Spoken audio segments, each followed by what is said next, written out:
Congratulations, you've just found the #1 over 50 health and wellness podcast on the planet. Hello and welcome to the Over 50 Health and Wellness Show. I'm your host, Kevin English. I'm a healthy aging expert and the founder of The Silver Edge, and I am on a mission to help men and women just like you build lean, strong, healthy, capable bodies they love for the rest of their lives. All right, folks, today we're talking joints. Now, if you're over 50 and you've ever been told that knee pain is just a part of getting older, or you're probably going to need a joint replacement someday, then this episode is going to flip that script. My guest today is Jeff Bailey. He's a longtime yoga teacher and he's the founder of Avita Yoga, a powerful new approach to joint health that isn't just about stretching your hamstrings or showing off your flexibility. It's about healing your body from the inside out. After a devastating ski accident at 50 left Jeff with a crushed hip and a bleak medical outlook, he took matters into his own hands, literally, and he developed a unique system of movement that helped him heal. And now he's helping others do the same. So whether you've got creaky knees, a bum shoulder, or you're just tired of feeling stiff and immobile, this conversation is going to show you a better way. So whip up your protein smoothie and let's dive in. Hello, my guest today is Jeff Bailey. Jeff, welcome to the show. Thank you, Kevin. Such a joy to be here. I'm excited about this conversation. As we were just discussing before we hit record here, I want to learn all the things about your yoga, but really joint integrity, joint health, care and feeding from joints, all that fun stuff. But let's start here. How did you first discover yoga? What drew you in? Why yoga? Oh, that goes way back.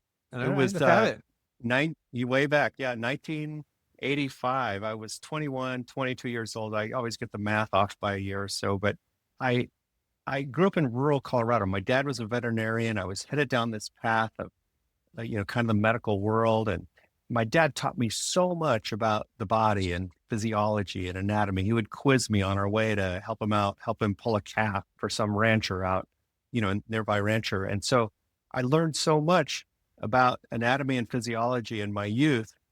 But somehow, some way, I stumbled into this yoga class when nobody knew about yoga. And I walked out of this class just feeling so vibrant and alive. I just felt so good. And I asked the teacher, I said, what does yoga mean? He said, yoga means to join. And as good as I felt and everything, I immediately thought then, if yoga means to join, why do we just spend an hour sort of stretching and pulling ourselves apart? It didn't add up. But that was the root. That's where it all goes back to. That serendipitous day in Gunnison, Colorado. And I never stopped asking this question, what does it mean to join? It's a pretty deep question. It kind of became a koan for me. And so I went all through my 20s, traveled a lot, did a lot of different kinds of yoga, studied with different teachers, and still kept asking this question. And so that's the big backstory. It's been a little over 40 years now in the yoga world. And what led me to this unique practice of Avita is just continually questioning the process and relying on my roots. Yeah, I love that curiosity-driven mindset. So I want to back up a little bit, though, because you mentioned that yoga means to join. And now most of us in this day and age, when we think of yoga, I think of a clean, well-lit studio, or probably dimly lit with maybe some groovy pop jams going in the background, perhaps. Yeah. And, people in spandex clothing and this sort of, like you said, this pulling apart, for me, this torturous hour of being the least flexible person in the room. But that's not really what yoga is in the truest sense, like to join. Can you expand a little bit? What is yoga in that deeper sense? You spent 40 years studying this. To join, oh, man. help somebody like me or our listeners who maybe don't have a frame of reference for yoga outside of the random class they took one time, or maybe they have a current practice, right? What is that deeper meaning of yoga? Yeah, that's going to take us deep here, but that's what it's all about. I'll start off by saying those deep questions that we ask are sometimes more important than the answers that we might get from another informed. So regardless of my answer that I'm going to share with you, it's, pick a question like that and just kind of let it ride in the back of your head. And suddenly things will start to show up that kind of show you and give you the experience of what it means to join. But to join is to heal. And there's there's this idea that we use the body to join in heart and mind, that there's this idea of oneness that we share. And anything that moves us toward that oneness is always going to be peaceful. It's going to leave no one and nothing out. It's unifying, and it's very loving. It's very wholesome. And so, in my experience, anything that moves us in that direction is an inner process. It's inner thought, an inner feeling, inner intuition, gut feelings. Those are the things that move us in the direction of this joining quality. Because everything in the world, everything that we judge and that we evaluate and we like and we dislike, all of that is separating in nature. And it maintains this illusion, really, of separation. And so, in a way, it's our yoga to go inside, do the inner work, and move toward this natural oneness. It's a very natural thing, but we often have a lot of resistance to it. Okay, yeah. So as opposed to just being these athletic, convoluted postures and poses, you're describing this union of mind, body, and spirit. You're describing this interconnectedness of all things and my place there. And this, I guess, to join is me joining in that, and which Mhm. is something way different than I think a lot of us think when we think yoga. Just in general, those of us that are lay people from the outside looking in, that have not spent 40 years just really just immersing ourselves in this world and doing this work. Now, as we said in the intro, you are practicing these days. I think is it fair to say you are the creator of Avita Yoga? Is that right? Yes, I am. Talk to us a Yeah, little bit about what is Avita Yoga, why Avita Yoga, and who's it for? Why create another yoga, exactly. No, it's not easy to create another right? yoga brand and to actually write another yoga book. There's so many of them out there, but it's just a deep passion of mine.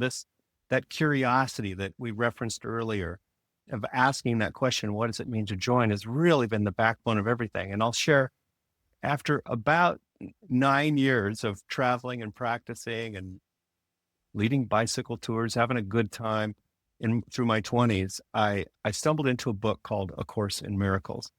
I don't know if you've ever heard of that book, but that's the book that started giving me the answers to my question. And that book has become kind of a backbone of my life. It's a deep study. It happens to align very nicely with the Yoga Sutras. And so that deeper calling that just kept moving me and questioning. One day, my wife and I were driving down Broadway. We're going south on Broadway in South Boulder. And she said, she knew I was writing a different book at the time. She said, Jeff, why don't we open a yoga studio? So out of the blue. And I'd never had this thought or notion of opening a yoga studio. As much as I love it, I didn't want to own a yoga studio, but she asked that question and I closed my eyes and in about 3 seconds, I scanned all of South Boulder and didn't see any good place for a yoga studio. Thinking it was impossible, I said, yes, sure. And within a week, she found this vacant place, just phenomenal location, beautiful views of the Flatirons. And one thing led to another. And I just couldn't say no. Another partner came in and helped us figure it all out. So before we knew it, we had this studio. And there I was, put in this position to really test my questioning and my logic around yoga. And so we opened this yoga studio and it quickly filled with able-bodied teachers. And, it sounds like you and I, Kevin, have a similar constitution. I'm not a flexible guy. I've been pretty stiff most of my life. And so though I was drawn to it, I'd get little injuries and I kept kind of coming back to it. And I luckily, never really pushed myself. And that was a gift, even though I had little injuries and setbacks along the way. We don't need those, by the way. That's part of the inspiration for Avita Yoga. But there I was in this setting, surrounded by athletic people, capable people. And I was teaching my classes, experimenting with with something that I knew that everybody could benefit from. Back up about 10 years, I studied Rolfing.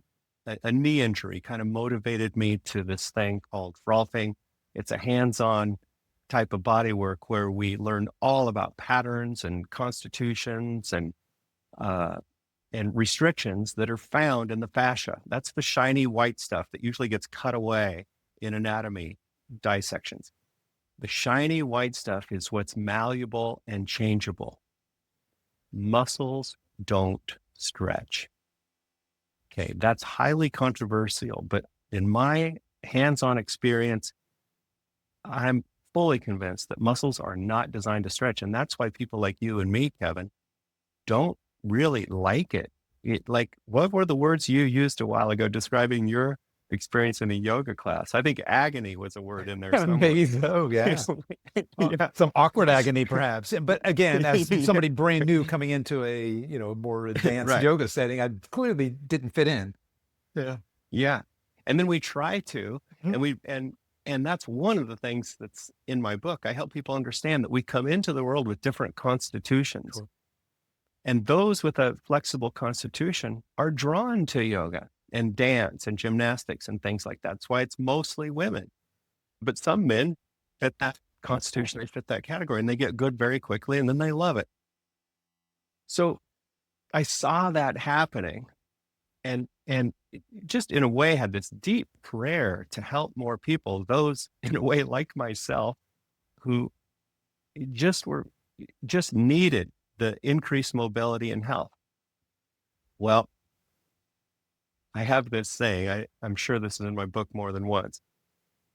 There may be injuries, but there are no accidents. Okay, so injuries in my body have changed my direction. I was headed down this path, just skipping along, maybe a little bit clueless, loving life, and then an injury happens. And I think injuries are meant to slow us down a little bit and help us consider a different perspective.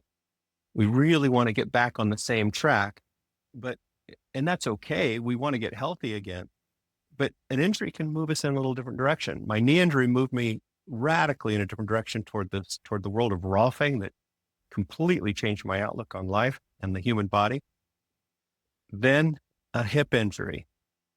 A couple years after we opened this yoga studio, I was skiing with a dear friend of mine. We've been on the mountain many times together, and it was just one of those beautiful spring days. It was near the end of the day. There was hardly anybody on the mountain, and we like making these big, fast GS turns, giant slalom turns.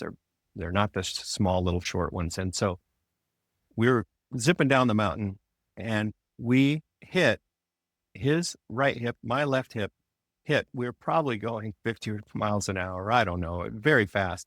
And we collided hips and just blew us up. We lost our skis, hat, helmet, everything came off and went sliding down the mountain. And both angry, we looked up and kind of pointed our finger at each other. We were probably 50 yards away at that point. But I was angry, and then I realized at the same time, there's a reason for this that was just as much my fault as anybody else's, and picked ourselves up, skied down the mountain, called it a day. But my hip continued to hurt. I had trouble walking. I went and saw doctors. This was at the age of 50, and doctors said, well, probably someday you're just going to need a hip replacement. And that's the answer we hear a lot. Sure. They may assign a little PT here and there, but in their mind, they're just waiting for you to come back someday, because we all start to degenerate.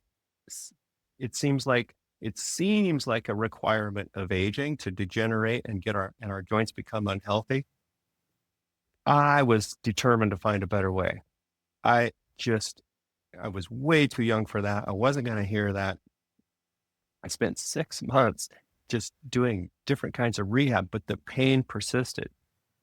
And one day in a class, I'm in this awkward position sitting on the floor, and there's pressure, sort of painful, not outright excruciating pain, but kind of painful going into this problematic area of my hip. And the intuition said, wait a minute, stay there. Don't avoid that. I've tried everything else. Why not just see what happens? So I actually started moving into the pain, into the pressure. And the light just started going off like, oh my God, this is healing. This is helpful. And I knew all the physiology. The physiology just flashed through my mind. We have osteoblasts, osteoclasts. There's a deep inner physiology that wants to remodel and heal continuously. But guess what? It's lit up and stimulated by pressure. It's exactly what we've all been conditioned to avoid when we have a little joint pain.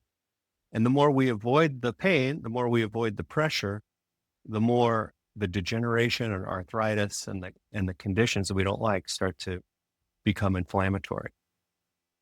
Going into it, applying the pressure very thoughtfully changes everything. And so I had all the yoga background. I started experimenting with all the shapes. And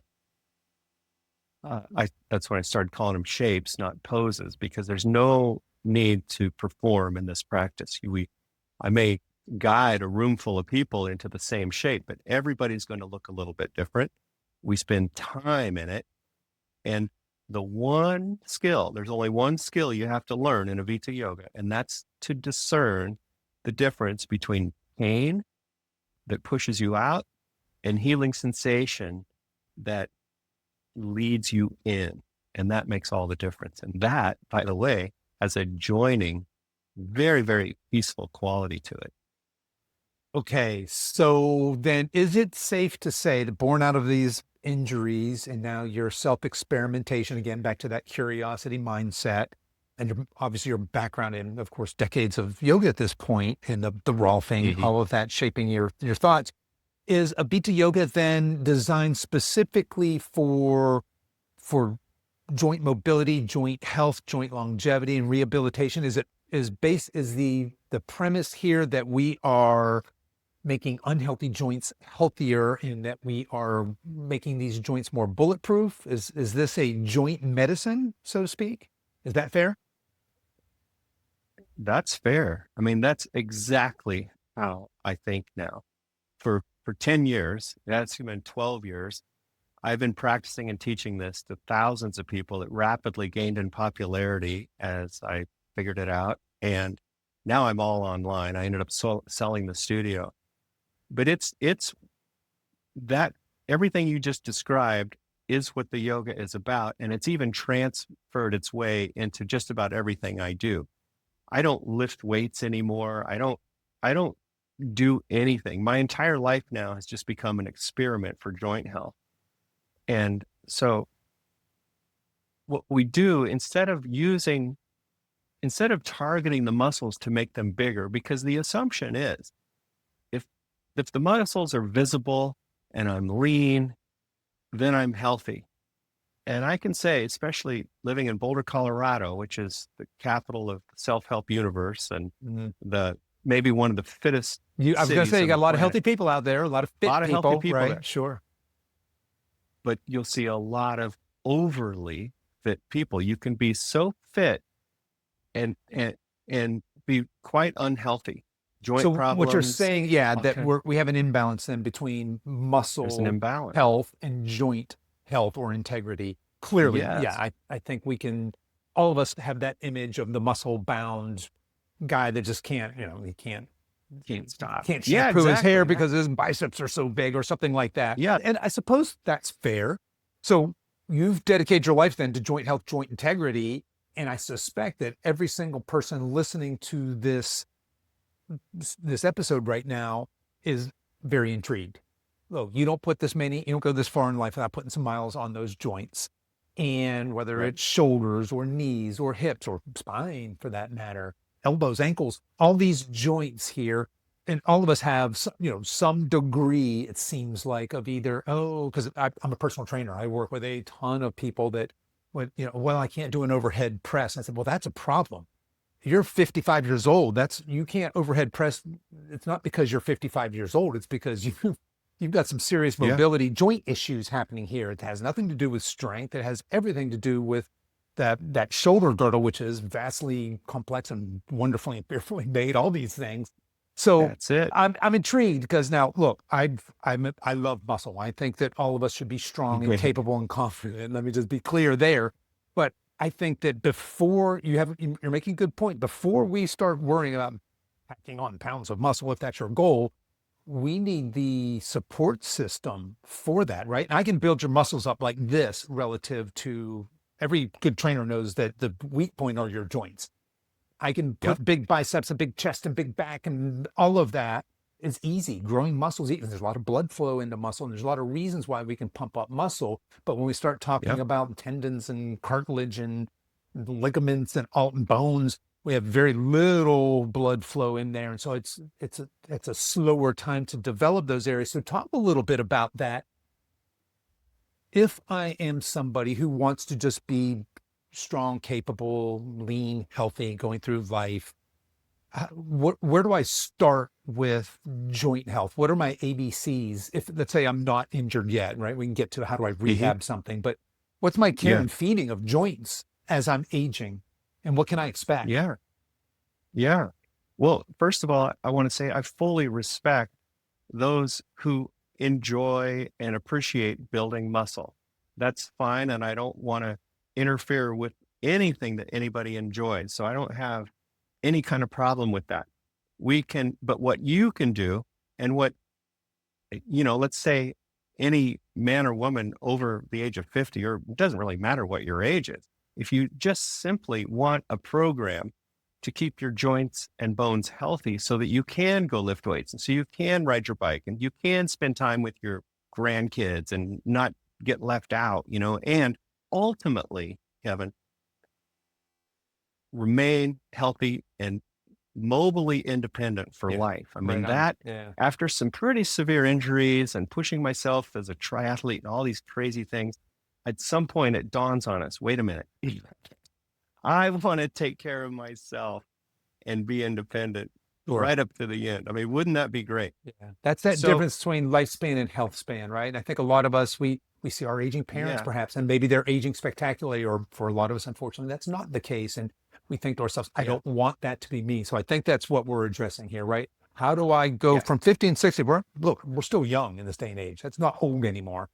But how do I roll that's into right. my 80s and if I'm blessed enough into my 90s with these spectacular joints and I'm still putting my overhead luggage in the plane by myself and I Yeah, can that's bend it. down and pick That's the things test, up, isn't right? it? That is the test. Yeah, How I do I can, have this quality yeah, of life for a long time? So hit us. Yeah. What do we got to do here yeah. to take care of these joints so they take care of us? Okay, so let's take the example of the overhead press. Uh, and this is fascinating to me now.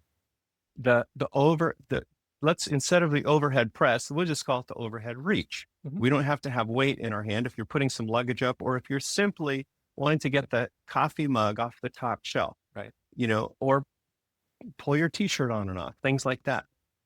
Years of racket sports started to impact my shoulder. I actually have little rotator cuff tears and those kinds of things are common. But what I've found is regardless of those little tears and these things that we think are a little bit scary, if you work with the healing sensation, as I mentioned earlier, and not be afraid of the pain and start to move in the direction of an overhead reach, everything about the shoulder starts to get better. Everything. It's remarkable because the shoulder is a very complex joint.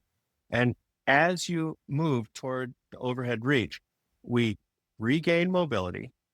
We heal and remodel the joint along the way. So we're not just pushing for mobility.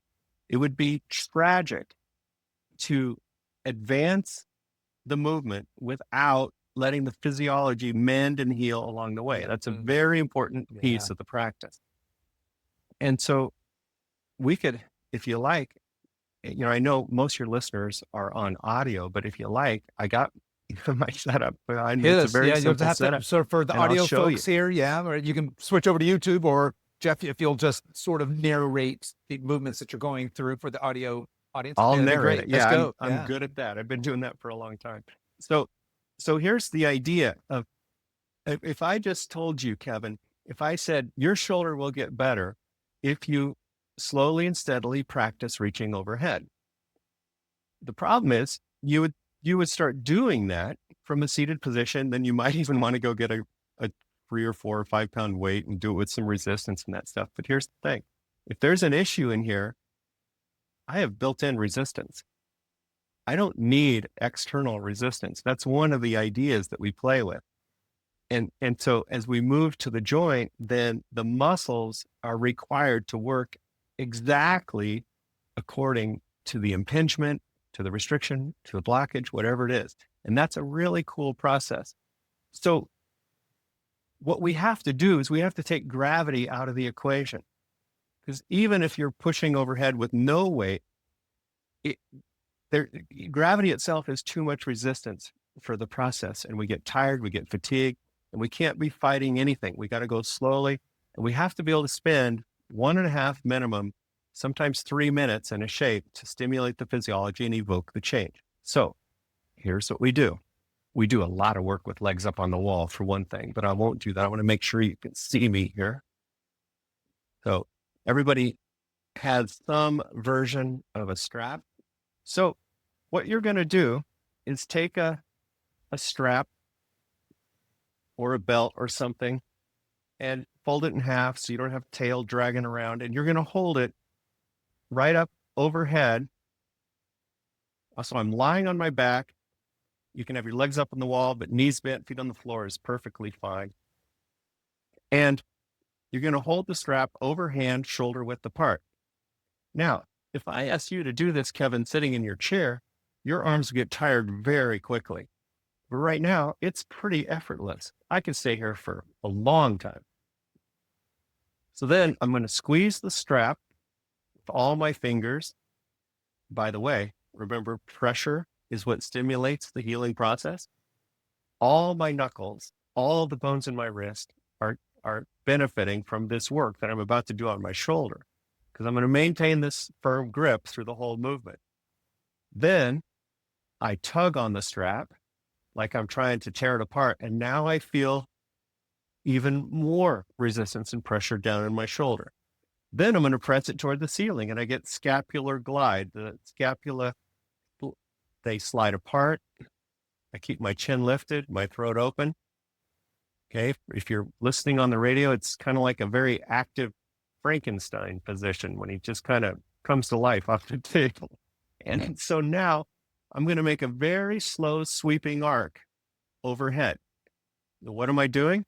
I'm moving toward an overhead reach. Yeah, Now, and listener, this is very slow. So he's only moved a few it's degrees here. very Yeah, slow. this is almost an exaggeratedly slow movement of moving his arms from his torso back to overhead here.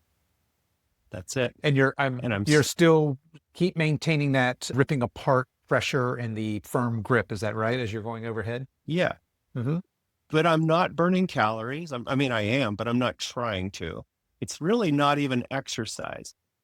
I'm doing this in a very sustainable way, so anybody can do it. Sustainable, if we want sustainable results, we have to have a sustainable practice. That's the key. Our short-term goals have to match our long-term goals. Right on. Love it. Well said. Yeah. So I'm going slowly. I'm reaching. I'm making a big arc. I'm relaxing my belly. Now, let's just say, and I've been there with both of my shoulders, this is as far as I could go. I'm about, 45 degrees or so. And so be it.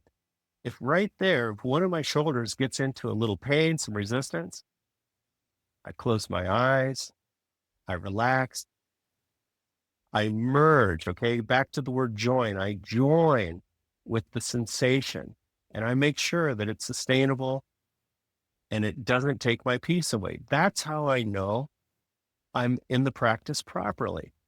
If it's scary, even if the idea of it is scary, I'm going to raise my arms a little bit. I'm going to wait until I feel safe, and then I'm going to go back into it.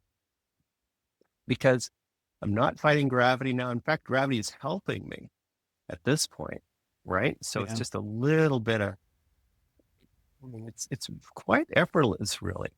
And now just one point here, your shoulder girdle, are you reaching back In other words, are we keeping that scapula down or are we extending No, it out? no. So Yeah, so that's, you had yeah. stretched out and we're maintaining that as you're going overhead. Is that right? Yes. And I know where that question, Kevin, might be coming from, because in the yoga world and maybe in the fitness world too, there's this idea of depressing the Sure. shoulders Yep. I'm thinking bench to, press, right? Yeah. yeah, But we have you it want a back stable. and packed. Yes, Yeah. you do. You want that Yep. stable girdle. You, on the other hand, are You actually want it. pulling them forward. Would you call That's it right. gliding Yeah. And if forward, you're right? pushing a bunch of weight, that's pretty important. But here we're going for shoulder health. Yeah. And, and what I learned, Kevin, is that I'm going to go back in time here a little bit. I think that we were designed to hang from our hands. Sure. Okay. I don't think, there's inversion devices that hang from our feet. I'm not crazy about that, but I think we were designed to hang from, a tree limb, or as kids, we hang from monkey bars and we play like that all the time. And as we get older, we stop playing in the playground. And so what we're really doing here is simulating hanging from the monkey bars. So with time and practice, for me, it took me about 6 months to get from here Oh, no to kidding. here. Oh, wow. Yeah, because of a shoulder issue. And so now you can imagine. And so I'll even cue this in a class. If your hands are on the floor and your elbows are straight, squeeze the strap, tear it apart, reach away, close your eyes, and imagine you're hanging from the monkey bar. Now, you can do that even if your hands are 2 feet off the floor. I can still imagine it. And that, I believe those sort of positive and organic and natural thoughts actually help promote the healing too. So we just stay with the sensation. We never evaluate or judge it. And so, yes, while retracting the shoulders and going for that stabilizing, protecting thing is a thing in the fitness world, it is not a thing at all in the Avita world. We are aiming for the full reach. Like, imagine if you were on your tippy toes, reaching for something on the very top shelf. You want that full possibility. And there's nothing unnatural about that. Right. Right. That's a part of human movement.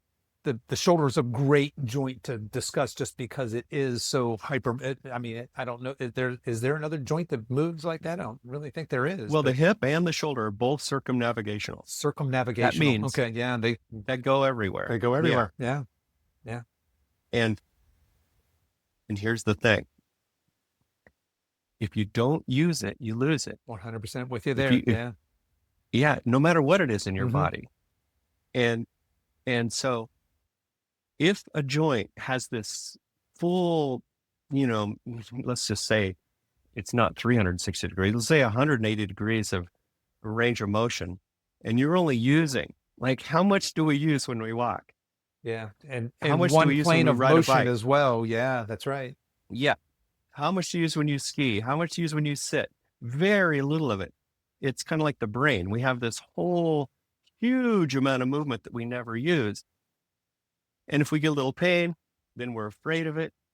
If all we do is shift our lives and we live in a high-tech professional world, and whatever it is, we stop using the full potential of our muscle, of our joints and the muscles. Because to use a joint fully, you have to use the muscle fully. If we do that, then our lives just get narrower and narrower and narrower. And then one day we realize, why, gosh, dang, I can hardly comb my hair, or whatever. So, and I'll wrap it up by saying this. Is this reaching overhead? So I'm reaching overhead with one arm and kind of having this expression of a full reach, which, by the way, is overhead and toward the midline and actually a little bit behind the head. That's how full the range of motion of the shoulder is. So that's the full expression. It happens to be the one we lose first, right? Because of lack of use. Yeah. It's the Well, first I'm glad you one we said start that to because lose. of it's not because we're getting older, right? It's No. right. It could be an injury. Now that's different, but it's because of lack of use generally when we have people saying, I can't reach overhead, or I can't any joint movement typically. That's right. And slowing down enough to not be frightened by going into it and giving it enough time to remodel and change.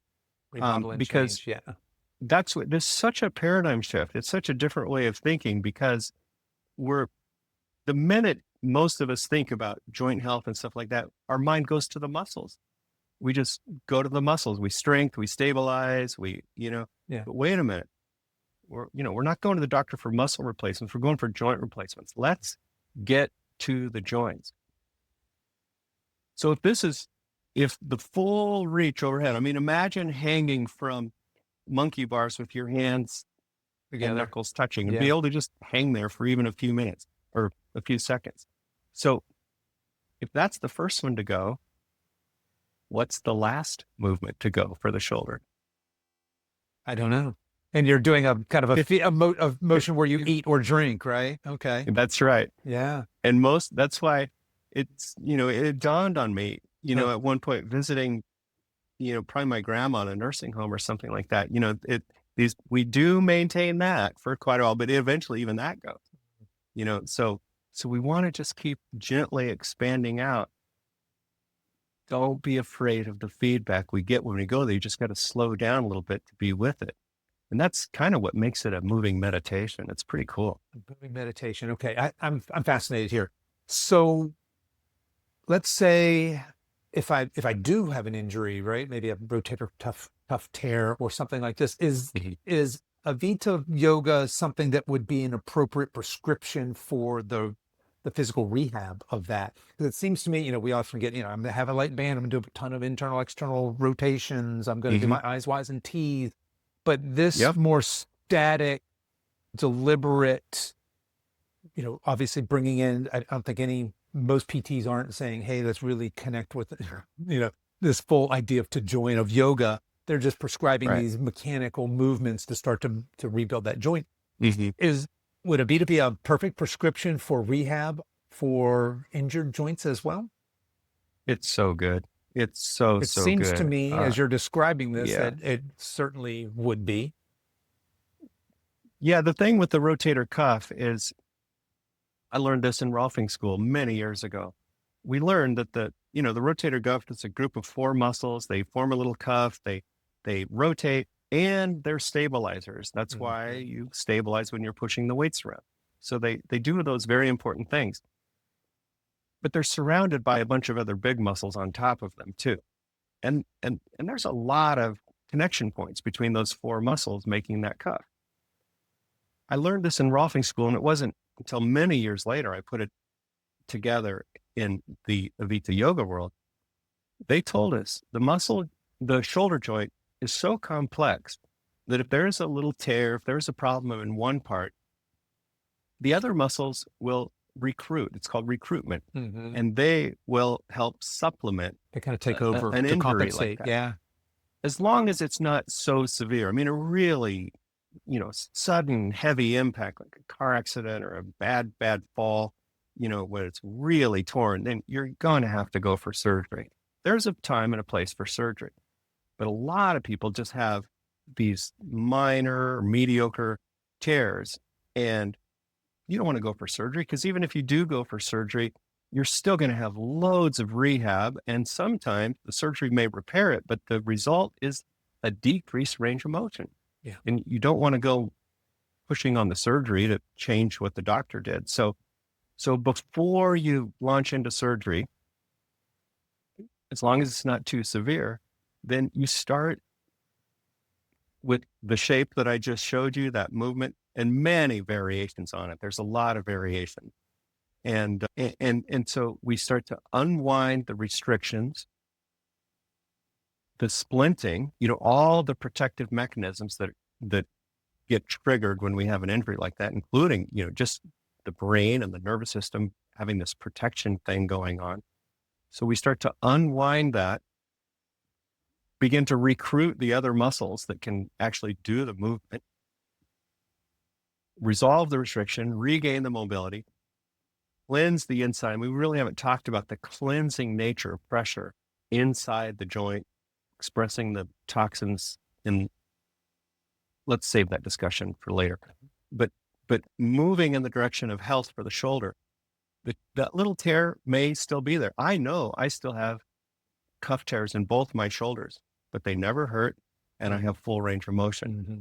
Getting there was a little awkward, getting the range back, but any kind of healing, any kind of real change, if you think about it, whether it's physical, emotional, or mental, we find ourselves moving through some muck to Yeah. get there. Yeah. Well, so, okay, I can clearly see how this would be used preventatively. That's very obvious to me as a part of our healthy aging formula or prescription. I can certainly see how it would be useful for rehab.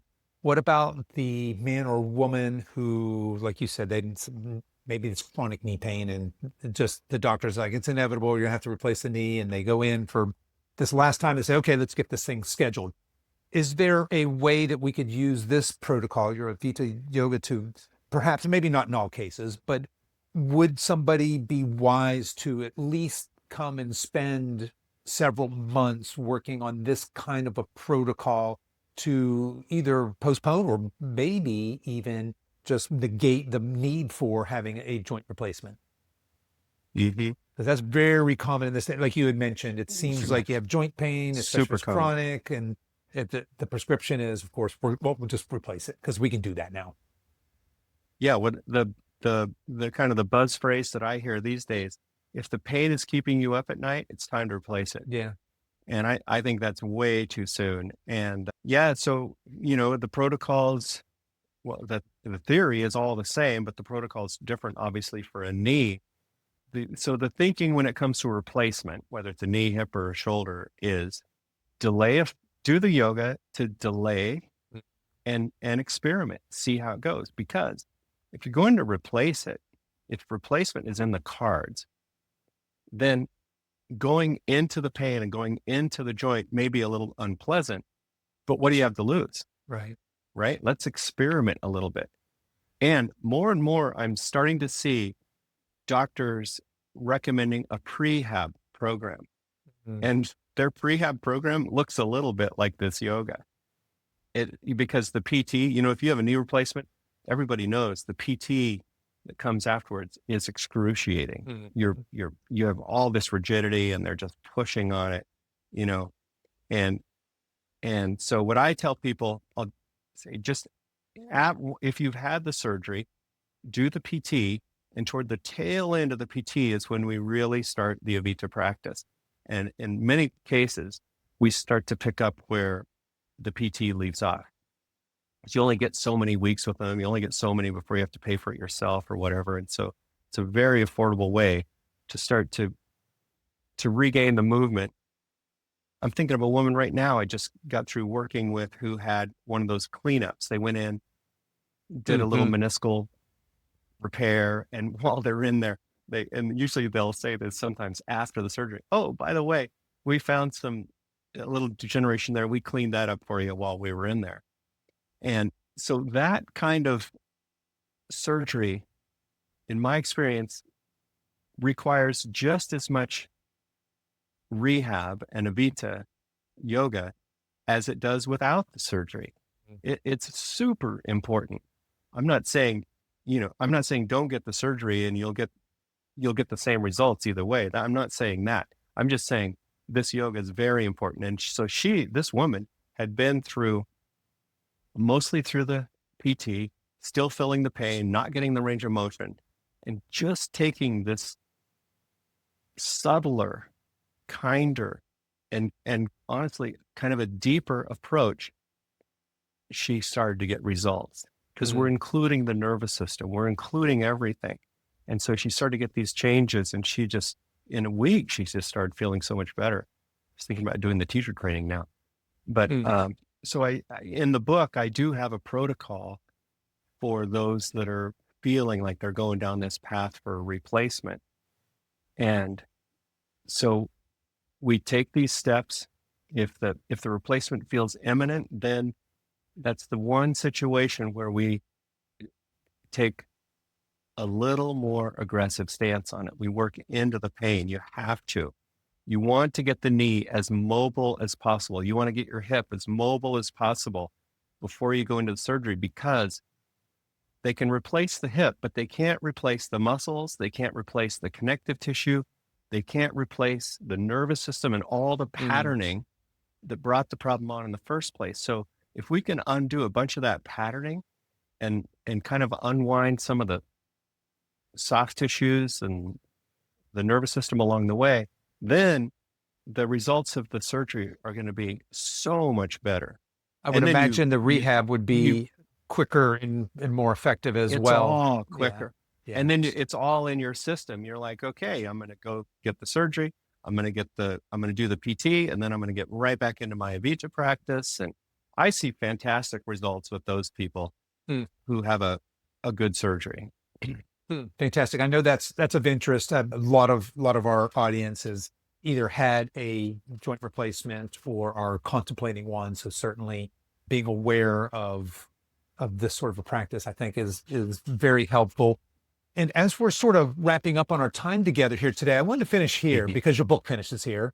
And because I'm a nutrition nerd, I love that your book, and so folks, to be clear, the Mobility for Life book lays out all of this in wonderful, wonderful detail. Strongly recommend you grab this, especially if you're interested in the care and feeding of your joints, and especially if you're somebody who is considering a joint replacement or dealing with some sort of chronic joint pain.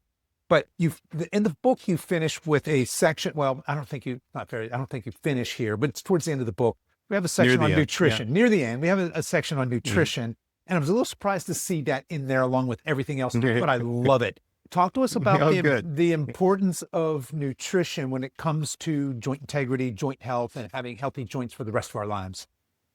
Yeah.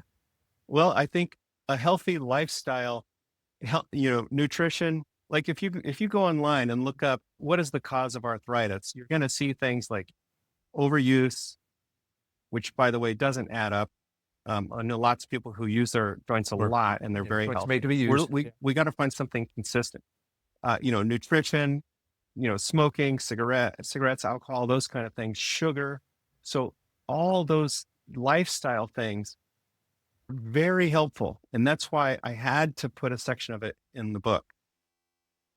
But I don't think any of it is as helpful and as important as putting the kind, consistent pressure into your joints. I think that's how powerful I believe this yoga is. And if you really want to go for it, then you got to look at lifestyle. And why not give your joints and your bones and your systems the best nutrition possible? And a lot of it, as you saw, those were I gave 10 very simple guidelines that I've implemented in my life. And I don't even think of them as dietary per se. It's just guidelines that I think are common sense. Maybe you resonated with that. 100%. Did you like them? Oh, I loved them. Yeah. We talk about that's basically what we teach all of our clients. It's that, hey, just prioritize real whole foods, right? Let's get rid of the ultra processed It's pretty crap. simple. It's not rocket science. We have a concept, we call it the nutrition pyramid, but basically the most important thing you can do is what you eat. This regardless what your goals are, whether it's longevity or weight loss or muscle building, whatever it is, joint health. What you eat is the most important. How you eat, meaning that mindfulness and presence and understanding food, and you have a very sacred relationship. How much you eat is then the next most important. Right. And then finally, when you eat. So we have this. Just let's demystify and make this simple. But no, I really resonated with that section. And I kind of wondered, with a yoga guy, I had this preconceived maybe notion of what you might, maybe you're pushing rabbit food, or maybe just this, hey, I eat a keto diet, or I eat this diet, and instead it was this let's just eat like grown-ups. Let's eat, we're intended to eat real food. Yeah. And it made sense to me. That's it. Yeah.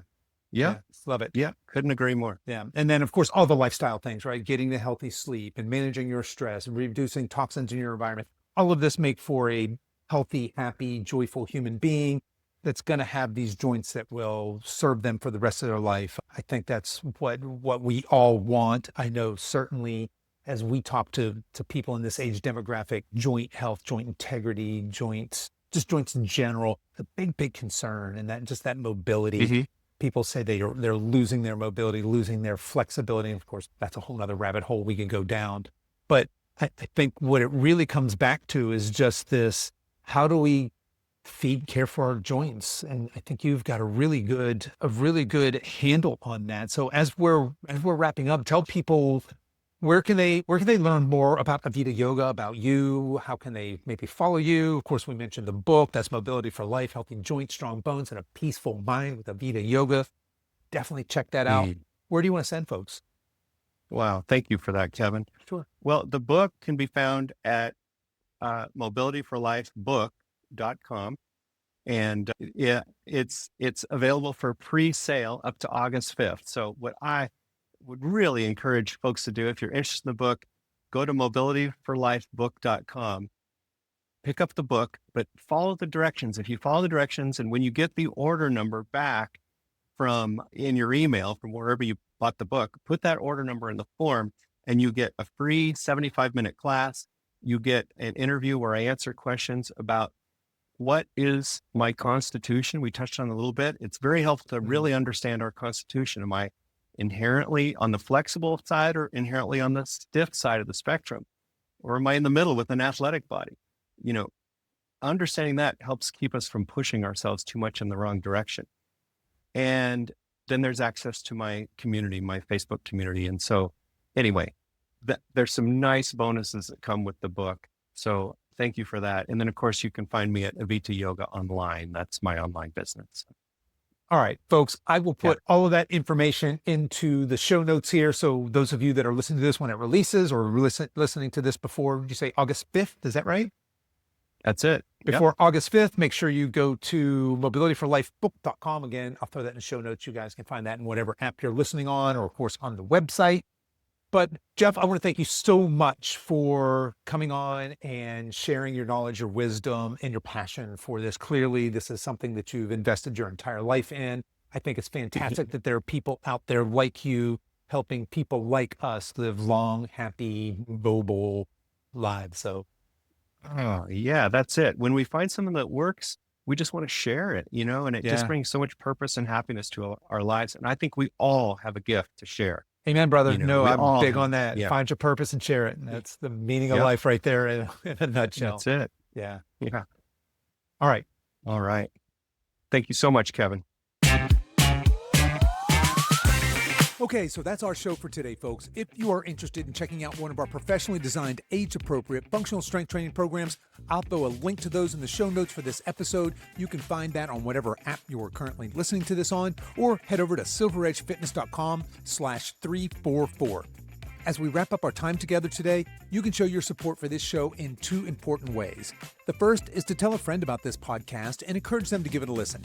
The second is for you YouTube folks to click the like and subscribe buttons, and for you podcast folks to please give this podcast a 5-star review on whatever platform you listen to podcasts on, and be sure to subscribe and follow so you don't miss any future episodes. I really appreciate you spending your time with me today, and until next time, stay strong.